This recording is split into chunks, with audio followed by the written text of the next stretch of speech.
முதலாவது கேள்வியாக, ஓதத் தெரியாதவர்கள் தொழுகையில் பார்த்து ஓதலாமா என்ற கேள்விக்கு பதிலளிக்கையில், குர்ஆனையோ மொபைலையோ பார்த்து ஓதும்போது நெஞ்சில் மீது கை வைத்தல் என்ற சட்டம் விடுபடுகிறது என்றும், அது அல்லாமல் நமக்கு முன்பு டிவியிலோ குர்ஆனிலோ நெஞ்சின் மீது கையை வைத்து கொண்டு பார்த்து ஓதலாம் என்று குறிப்பிட்டீர்கள். ஆனால் தொழுகையின் சட்டங்களில் ஒன்றாக கேமரா நிற்கும் போதோ ருக்குவிலோ அத்தஹியாத்து இருப்பிலோ தொழுகையாளியின் பார்வை நெற்றி எவ்விடத்தில் சுஜூதிற்கு வைக்கப்படுமோ அவ்விடத்தில் இருக்க வேண்டும் என்று உள்ளது. அது பிராக்கெட்டில் போட்டு ஒருவேளை தவறாக போதிக்கப்பட்டு உள்ளதா என்று கேட்குறாரு. அப்துல் காதிர் சவுதி அரேபியாவிலிருந்து அல் ஜுபைல் நகரத்திலிருந்து கேட்குறாரு.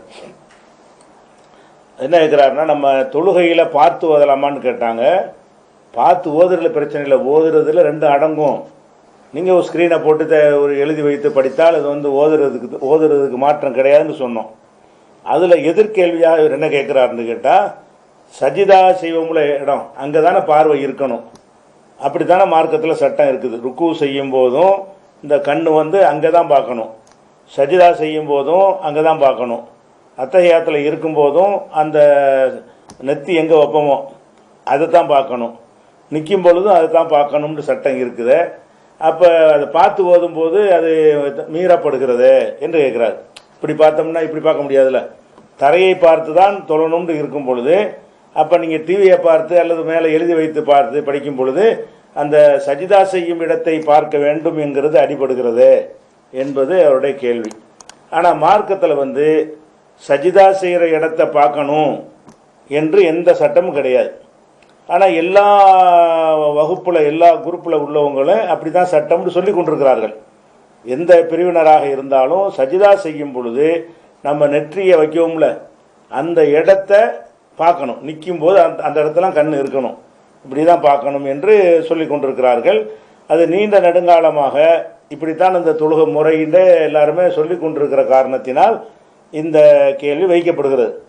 ஆனால் நம்ம தொழுகையில் நிற்கும் பொழுது இப்படி நேராக பார்க்குறது, இப்படி பார்க்குறது, இப்படி பார்க்குறதுலாம் கூடுமான்னு கேட்டால் கூடும் என்பதற்கு நிறைய ஆதாரம் இருக்கிறது.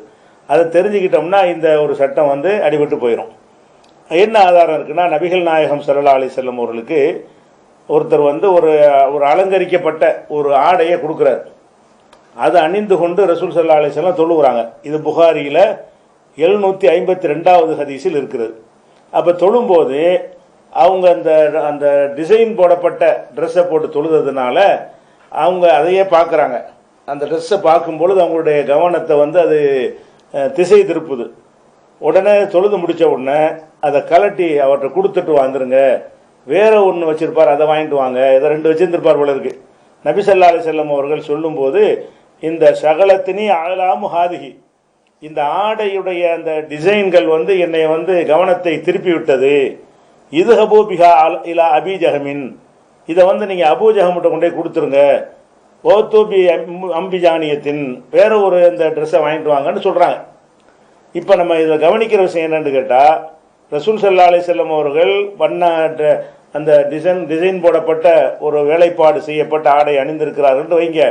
அப்போ சஜிதா செய்கிற இடத்தையே பார்த்துருந்தாங்கன்னு சொன்னால் இது கவனத்துக்கு வராது, பார்க்க முடியாது. அவங்க அணிந்திருந்த ஆடை அவங்களே பார்க்குறாங்க என்று சொன்னால் அந்த சஜிதா செய்யும் இடத்திலிருந்து பார்வை விலகி இந்த கையிலையோ இந்த பக்கமோ அந்த பக்கமோ அவங்க உடம்புல போட்டிருக்கிற சட்டையை தான், அந்த ட்ரெஸ்ஸை தான் பார்த்துருக்குறாங்க. அப்போ என்ன பார்க்கலான்னு விளங்குறது, சஜிதா செய்யும் இடத்தையே பார்த்தார்கள்னா அப்படி தள்ளி போகுது. இதை பார்த்தா இன்னும் கொஞ்சம் கீழே வர வேண்டி இருக்கிறது. அப்போ அந்த பார்வை அந்த இடத்தில் தான் நிலைகுத்தி நிற்கணும் என்பது கிடையாது என்பதை இந்த புகாரி 752வது ஹதீஸிலிருந்து நம்ம அறிந்து கொள்ளலாம். அதே மாதிரி 742வது ஒரு ஹதீஸ் இருக்குது. அந்த ஹதீஸில் என்ன வருதுன்னு கேட்டால், ரசூல் ஸல்லல்லாஹு அலைஹி வஸல்லம் அவர்கள் ருக்கு சஜிதாவையில் கேமையெல்லாம் கரெக்ட் பண்ணிக்கிறங்க, நீங்கள் ருக்குவையும் கரெக்டாக செய்யுங்க, சஜிதாவையும் நீங்கள் கரெக்டாக செய்யுங்க. நான் என்ன செய்வேன்னு கேட்டால், சஜிதா செய்யும்போது நீங்கள் ருக்கு சஜிதா செய்யும் பொழுது நான் அப்படி பின்புறமாக உங்களை நான் பார்ப்பேன் அப்படிங்கிறாங்க. ரசூல் ஸல்லல்லாஹு அலைஹி வஸல்லம் சொல்கிறாங்க, அகீமுர் ருக்குவா வ சுஜூத, ருக்கு சஜிதாவை சரியாக செய்யுங்கள். இப்போ வல்லாஹி அல்லாஹ்வின் மீது ஆணையாக இன்னீல அராக்கும் மின்பாதி, எனக்கு பின்புறமாக நான் பார்ப்பேன். பின்புறமாக மின்பாதி லஹரி, முதுகுக்கு பின்புறமாக நான் பார்ப்பேன். இதா ரக்காத்தும் சஜத்தும், நீங்கள் ருக்கு செய்யும் போதும் சைதா செய்யும் போதும், ருக்கு செய்யணும்னு வைங்களேன், அப்போ பின்னாடி உள்ளவனை பார்க்க முடியும் குனிஞ்சி. அப்போ இந்த பார்வை இங்கே நிலைகுத்தி இருந்துச்சின்னு சொன்னால் பின்பக்கம் பார்க்க முடியாது. ருக்கு செய்யும் பொழுது ரசூல்லா என்ன செய்வாங்கன்னா, அந்த மக்கள் கரெக்டாக செய்கிறாங்களான்னு இப்படி பார்ப்பாங்க. பின்பக்கம் ருக்கு செஞ்சு பார்த்தா உங்களுக்கு தெரியும், அடுத்த லைனை பார்க்க முடியும். இந்த மாதிரி பார்ப்பேங்கிறாங்க. அதனால் நான் பார்த்து கரெக்ட் பண்ணிக்கிறேன். அதனால் நீங்கள் ஒழுங்கான முறையில் ருக்கு சஜிதாவை செய்யுங்கள்ங்கிறாங்க. அப்போ ரசூல் ஸல்லல்லாஹு அலைஹி வஸல்லம் அவர்கள் அந்த சஜிதா செய்யும் இடத்தை பார்க்காமல் இருந்திருக்கிறார்கள் என்பதற்கு இது ஒரு ஆதாரமாக இருக்கிறது. அதே மாதிரி அந்த கஅப் இப்னு மாலிக் சஹாபியுடைய வரலாறு உங்களுக்கு தெரியும். அந்த 3 பேர் போருக்கு போகாதனால ரசூல் ஸல்லல்லாஹு அலைஹி வஸல்லம் 3 பேரை விளக்கம் செஞ்சு வச்சுருந்தாங்க, சமூக புறக்கணிப்பு செய்து வைத்திருந்தார்கள். அந்த 3 தோழர்களும் என்ன செய்யலை, வசதி இருந்தும் வாய்ப்பு இருந்தும் போருக்கு செல்லாமல் இருந்து விட்டார்கள். நிறைய பேர் அந்த போரில் பலந்து கொள்ளாட்டாலும் மற்றவங்களாம் நடித்து பொய் சொல்லி ரசூல்லா ஏமாற்றிட்டாங்க. இவங்க 3 பேர் என்ன செய்யலைன்னு கேட்டால் ஏமாத்தலை. இல்லை, நாங்கள் வசதி தான் இருந்துச்சு, இந்த அப்பவும் அந்த அப்போன்ட்டு தான் செஞ்சிட்டோம், போருக்கு வராமல் இருப்பதற்கு நோய் நொடி போன்ற காரணங்கள்லாம் எங்களுக்கு இல்லை என்று உள்ளதை சொல்லிட்டாங்க. உள்ளதை சொன்ன உடனே ரசூல் ஸல்லல்லாஹு அலைஹி வஸல்லம் அவர்கள் அந்த 3 பேரையும் நீங்கள் யார் எந்த பேச்சும் வச்சுக்கிற வேண்டாம், அவங்களோட தொடர்பு வச்சுக்கிற வேண்டாம் என்று ரசூல் ஸல்லல்லாஹு அலைஹி வஸல்லம் அதை ஏறக்குறைய சமூக புறக்கணிப்பு மாதிரி செஞ்சுட்டாங்க. அவங்க வீட்டிலே முடங்கிட்டாங்க. தொலை வருவாங்க, யார்கிட்டையும் பார்த்தா சலாம் சொன்னால் யாரும் பதில் சொல்ல மாட்டாங்க, யாரும் இந்த 3 பேர்கிட்ட பேச மாட்டாங்க. இந்த மாதிரி ரசூல் ஸல்லல்லாஹு அலைஹி வஸல்லம் காலத்தில் அவங்க ரொம்ப ஒதுக்கப்பட்டிருந்தாங்க. பிறகு அல்லாஹ் அவங்களுக்காக ஒரு வசனத்தை இறக்கி அல்லாஹ் மன்னித்து விட்டான்னு சொல்லி வரும்பொழுது தான் அவங்கள சேர்த்து கொண்டாங்கன்னு வைங்களேன். அது பெரிய விஷயம். அந்த நேரத்தில் கஅப் இப்னு மாலிக் என்ன செய்கிறாருன்னு கேட்டால், ரசூல் ஸல்லல்லாஹு அலைஹி வஸல்லம் நம்மளை பற்றி என்ன நினைக்கிறாங்க, மனசில் என்ன இருக்குன்னு அறிந்து கொள்வதற்காக நான் வேணும்னு போய் என்ன செய்வேன்னு கேட்டால், ரசூல் ஸல்லல்லாஹு அலைஹி வஸல்லம் பக்கத்தில் போய் நின்று நான் தொழுவேன். இவர் சொல்கிறார், நான் ரசூல் ஸல்லல்லாஹு அலைஹி வஸல்லமுடைய அருகில் போய் நின்று நான் தொழுவேன். தொழும்போது சாரிக்குஹுன் நதர, அதை அங்கே பார்க்க மாட்டாராம், ரசூல் ஸல்லல்லாஹு அலைஹி வஸல்லத்துக்கு பக்கத்தில் நின்று கொண்டு நம்மளை ரசூல் ஸல்லல்லாஹு அலைஹி வஸல்லம் எது கவனிக்கிறாங்களா, ஒரு சைடு பார்வையாக பார்க்குறது, அந்த மாதிரி நான் பார்ப்பேன். அப்புறமேல் பார்த்துட்டு நான் மறுபடியும் தொழுகையில் ஈடுபட ஆரம்பித்த உடனே ரசூல் ஸல்லல்லாஹு அலைஹி வஸல்லம் என்ன என் பக்கம் அவங்க திரும்பி பார்ப்பாங்க, அதையும் பார்க்குறாரு சைடில். இவர் இப்படி திரும்புறாருன்னு என்ன செய்வாங்க, ரசூல் ஸல்லல்லாஹு அலைஹி வஸல்லம் இவரை பார்ப்பாங்களாம். அப்போ ஒய்தா இல்தஃபத்து நஹவு ஆரல் அன்னி, நான் ரசூல்லா பக்கம் லேசாக திரும்பும்போது அவங்க திருப்பிக்கிடுவாங்களாம். அதாவது ரசூல் ஸல்லல்லாஹு அலைஹி வஸல்லம் இவர் மேலே பிரியமாக தான் இருக்கிறாங்க, ஒரு தண்டனைக்காக கொடுக்குறாங்க, பிறகு ஒரு வெறுப்புலாம் இல்லை என்பதை அறிந்து கொள்வதற்காக வேண்டி இப்படி செஞ்சார் கஅப் இப்னு மாலிக்கே சொல்கிறார். அப்போ ரசூல் ஸல்லல்லாஹு அலைஹி வஸல்லம் ஒரு நிச்சயமான கோபத்தில் இருக்கிறாங்களா, இனிமேல் காலத்துக்கு நமக்கு மன்னிப்பு கிடையாதா அப்படிங்கிற அறிந்துக்கிறதுக்காக வேண்டி நான் ரசூல் ஸல்லல்லாஹு அலைஹி வஸல்லம் அவருடைய அருகில் போய் நின்று நான் தொழுவும் போது என்ன செய்வேன், இப்படி சைடு பார்வை பார்ப்பேன். அப்போ இப்போ சைடு பார்வை பார்த்தா என்ன அர்த்தம், கொஞ்சமாச்சும் இப்படி தலை திரும்பணும், லேசாக அப்படி லேசாக திரும்புறதுன்னு வரும் பொழுது இங்கே பார்த்தாங்கங்கிறது எல்லாம் பார்க்காம இருந்திருக்காங்களே. அதை புகாரியில் 4418 பெரிய ஹதீஸு, அது அந்த செய்திக்குள்ளே இது வரும். 4418வது ஹதீஸில் இந்த செய்தி அவர் என்னென்ன மாதிரிலாம் அவர் பாதிக்கப்பட்டார், எவ்வளோ இந்த ஒதுக்கி வைக்கப்பட்டதுனால அவர் என்ன மாதிரி சங்கடப்பட்டார் என்று எல்லாம் ஒரு கவலையோட கண்ணீரோடு அவர் வர்ணிப்பார். அந்த சம்பவத்தினுடைய தொடர்ச்சியில் இந்த விஷயத்தையும் சொல்லுவார். அப்போ ரசூல் ஸல்லல்லாஹு அலைஹி வஸல்லம் அவர்களும் இவரை ஒரு சைடாக பார்த்துருக்குறாங்க, அவர் ரசூல்லா பார்த்துருக்கிறார். எப்படி பார்த்துருக்குறாங்க, தொழுதுகிட்டு இருக்கும்போதே இப்படி பார்க்குறாங்க. அப்போ ரசூல் ஸல்லல்லாஹு அலைஹி வஸல்லம் அவர்கள் பார்த்தாங்கன்னு சொன்னால் இது சஜிதா செய்கிற இடத்தை தான் பார்க்கணும் என்று சட்டம் கிடையாது, அதிலிருந்து விளங்கி கொள்கிறோம். அதே மாதிரி ரசூல் ஸல்லல்லாஹு அலைஹி வஸல்லம் அவர்கள் ஒரு ஹப்பாபுங்கிற சஹாபிட்ட கேட்குறாங்க. என்ன கேட்குறாங்கன்னா, லுஹர் அசர் தொழுகையில் நீங்கள் ரசூல்லாவோட தொழுதுருக்கிறீங்க, லுஹர் அசரில் ஏதாவது ஓதுவாங்களா அவங்க, எதுக்கு அப்படி கேட்குறாங்க, லுஹர் அசர் தொழுகையில் சத்தம் இல்லாமல் தொழுகிறது தான் பார்க்குறோம். நம்ம பள்ளிவாசலுக்கு போனோம்னு சொன்னால் ஃபஜ்ர் தொழுகையில் சத்தம் போட்டு இமாம் ஓதுவார், லுஹர் அசரில் சத்தம் போட்டு ஓத மாட்டார், மகரிப் இஷாவில் சத்தமாக ஓதுவார். அப்போ லுஹர் அசரில் சைலண்ட்டாக நிற்கிறாங்கல்ல, இவர் என்ன விளங்கிறாரு, அடுத்த தலைமுறையை சேர்ந்தவர் சஹாபிட்ட கேட்குறாரு, இந்த லுஹர் அசரில் சும்மா நிற்கிறோமே, அப்போ ரசூல்லா காலத்தில் சும்மா நிற்பாங்களா, அதை ஓதுவாங்களா அப்படின்னு கேட்குறாரு. அப்போ அந்த ஹப்பாப் சொல்கிறார், ஓதுவாங்களே, லுஹர் அசர்லையும் ஓதுவாங்க அப்படின்னு சொன்னோடனே அவர் கேட்குறாரு, ஓதுவாங்கன்னா எப்படி உங்களுக்கு தெரியும், சத்தம் இல்லாமல் ஓதுற ரக்காத்து, சத்தம் இல்லாமல் நிற்கும் பொழுது ஓதுவாங்கன்னு எப்படி தெரியும், பிம குன்தும் தாரிஃபோன தாலிக்க, இதை எப்படி நீங்கள் அறிஞ்சிக்கிறீங்க அப்படின்னு கேட்கும் பொழுது கால் அவர் சொல்லுகிறாரு, எழுதுத்திராபிலிஹியத்திஹி, அவங்களுடைய தாடி அசைவை வைத்து நாங்கள் லஹியத்திகின்னு வருது, லஹியத்துனா தாடை, லிஹியத்துனா தாடி, ரெண்டு ஒன்று தான். தாடி, அந்த தாடி ஒட்டிக்கிற இடத்துக்கு பிறகு தாடை, தாடை அசைவை கொண்டு நாங்கள் அறிந்து கொள்வோம். அப்போ ஒரு ஆள் சத்தம் இல்லாமல் ஓதுனா கூட, ஓதும்போது வாய் அசைப்பாங்கல்ல, வாய் அசையும் போது தாடை அசையும்ல, இந்த தாடை ஏறிய அது அப்போ இங்கேருந்து அதை பார்க்குறாரு. அப்போ அதாவது இந்த பின்னாடி நிற்கிறவருடைய பார்வை சஜிதாவுக்கு போகாமல் எதை நோக்கி போகுது? ரசூலுல்லாஹ்வுடைய தலையை நோக்கி போகுது. தலையை நோக்கி இந்த டிகிரி வந்துடும், நேரடியாக வந்துடும். அது ஒரு 90 டிகிரி சாயன பார்வை, அந்தளவுக்கு சாயாமல் நிமித்தி இப்படி பார்க்குறது. ஒரு இமாமை இப்படித்தானே பார்க்க முடியும். சஜிதாவே செய்கிற இடத்த பார்த்தா இப்படி, இமாமை பார்த்தா இப்படி. அப்போ அந்த சஜிதா செய்யும் இடத்திலிருந்து பார்வை நிலைகுத்தி நிற்காம மேல் நோக்கி இருந்தால் தான் இமாமை பார்க்க முடியும். அப்படி பார்த்துருக்குறாங்க என்பதை புகாரியில் நிறைய வருது. புகாரியில் 746வது ஹதீஸில் நீங்கள் அதை பார்க்கலாம். அதே மாதிரி ஒரே ஒரு விஷயம் என்னன்னு கேட்டால், தொழுகையில் சிலதுக்கு தான் தடை இருக்குது. என்ன தடைன்னு கேட்டால், இப்படி வானத்தை நோக்கி பார்க்கக்கூடாது. இப்படி பார்க்கலாங்கிறது இப்படி இப்படி பார்க்கலாம், இப்படி பார்க்கலாம், இப்படி போயிடக்கூடாது. அதுலேருந்து என்ன விளங்குதுன்னா, அது அல்லாத அளவுக்குலாம் வச்சுக்கலாம். பார்வை கீழே இருக்கலாம், இப்படி இருக்கலாம், இப்படி இருக்கலாம், இப்படி இருக்கலாம், இப்படி இருக்கக்கூடாது. இந்த அண்ணாந்து பார்க்குறது இருக்குல்ல. அப்போ ரசூல் ஸல்லல்லாஹு அலைஹி வஸல்லம் சொல்கிறாங்க, நமக்கு என்ன தடை இருக்குன்னு கேட்டால், புகாரியில் 750வது ஹதீஸில் வருகிறது, மாபாலு அக்வாமின் எர்ஃபவுன் அபுசாரஹும் இலசமாயி ஃபி சலாத்திஹிம், தங்கள் தொழுகையில் வானத்தை நோக்கி தங்களுடைய பார்வைகளை உயர்த்துகிறார்களே, அவங்களுடைய நிலைமை என்ன ஆகும்? இதை விட்டு அவர் தவிர்த்து கொள்ள வேண்டும், இல்லைன்னா அவருடைய பார்வை பறிக்கப்பட்டு விடும் என்றெல்லாம் ரசூல் ஸல்லல்லாஹு அலைஹி வஸல்லம் எச்சரிக்கிறாங்க. நம்ம இறைவனுக்கு முன்னாடி நிற்கிறோம் என்று சொல்லும் பொழுது எதை இப்படி இறைவனை நேராக நின்று பார்க்குற மாதிரி ஒரு அர்த்தம் வரும்ல, அந்த ஒரு அர்த்தம் வரக்கூடாது என்பதற்காகவோ என்னவோ மேல் நோக்கக்கூடாதுன்னு தடுத்துட்டாங்க. தொழுகையில் இருக்கும்போது இப்படி பார்க்கக்கூடாது. அதே நேரத்தில் தொழுகையில் இருக்கும்போது ஒரு அவசியத்துக்கு பார்க்கலாம், மேல் நோக்கி பார்க்கவே கூடாதுன்னு கிடையாது. இப்போ கிரகண தொழுகிறோம், கிரகணம் விலகும் வரை தொழுவணும்ல. அப்போ பார்த்தா தெரியும் விலகிருச்சாண்டு. தொழுதுகிட்டு இருக்கும்போது அந்த விலகும் வரை தொழுகை நீடிக்கிறதாக இருந்தால் ஒரு ரக்காத்து முடியும் போது இப்படி என்ன செய்யணும், விலகிருச்சு, விலகலை, அந்த அறிந்து கொள்வதற்காக வேண்டி அது மாதிரியான ஒரு விஷயத்துக்காக வேண்டி செய்யலாம். அல்ல மேலே தடத்தட்டு சத்தம் கேட்குது, ஏதோ ஓடுற மாதிரி, அது ஒரு ஆபத்து ஏதோ வரும் போல தெரியுது, அப்போ மேலே பார்க்குறது தப்பு இல்லை. ஒரு காரணத்துக்கு ஒரு தேவைக்கு பார்க்கறது என்பதற்கு பார்க்கலாம். அது இல்லாமல் இந்த மாதிரியாக பார்க்கறது கூடாது, வானத்தை நோக்கக்கூடாது. அப்போ வானத்தை நோக்கக்கூடாது என்பது உங்களுக்கு என்ன விளங்குறது? இதுக்கு மேலே தாண்டக்கூடாதுன்னு சொன்னால் இப்படி பார்க்கலாம், இப்படி பார்க்கலாம், இப்படி பார்க்கலாம், இப்படி பார்க்கலாம், இப்படி பார்க்கலாம்னு வந்துருச்சுல. அதே மாதிரி அந்த சஹாபி சைடில் பார்த்துருக்காருல, இப்படி பார்த்துருக்காருல, அந்த அந்த இமாமையும் சைடாக தான் பார்த்துருக்குறாங்க. நேர முதுகுக்கு பின்னாடி நிற்கிற ஆட்களுக்கு பார்க்க இல்லாதுல. ரசூல் ஸல்லல்லாஹு அலைஹி வஸல்லம் நேருக்கு பின்னாடி ஒருத்தர் நிற்கிறாருன்னு வைங்க, அவருக்கு தாட அசைவு தெரியாது. தாட அசைவு யாருக்கு தெரியும்னா கொஞ்சம் சைடில் இருக்கிற ஆளுக்கு தான் தெரியும். சைடில் இருக்கிற ஆளுக்கு இப்படி பார்க்குறாங்க, ரசூலுல்லாஹ் நேரம் பார்க்காம இப்படி.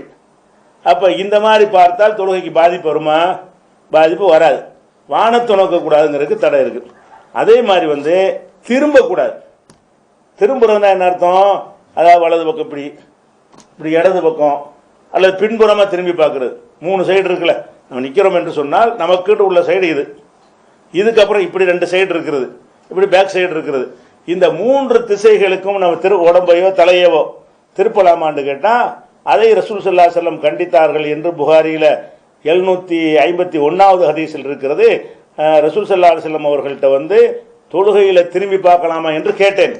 அப்போ அவங்க சொன்னாங்க, இஹ்திலாசுன் இஹ்தலிசு ஷைத்தானு மின் சலாத்தில் அபதி, தொழுகையில் திரும்புறது என்பது ஷைத்தான் தன்னுடைய அல்லாஹ்வுடைய அடியாருடைய தொழுகை என்ன செய்கிறான், கெடுக்கிற ஒரு காரியம் என்று சொல்கிறாங்க.